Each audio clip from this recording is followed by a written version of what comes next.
Ito, ang latest weather update.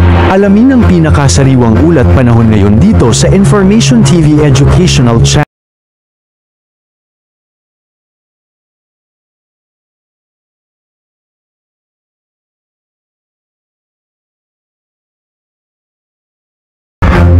Kaninang alas 2 ng hapon, tuloy na nga pong nalusaw ang low pressure area na minomonitor natin sa Sulusi.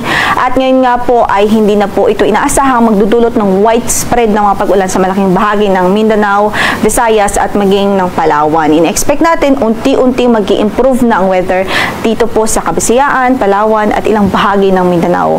Ngayon ay wala na po tayong minomonitor na ibang LPA o weather disturbance sa loob ng ating area of responsibility. Easterlies pong muli ang dominante sa buong bansa.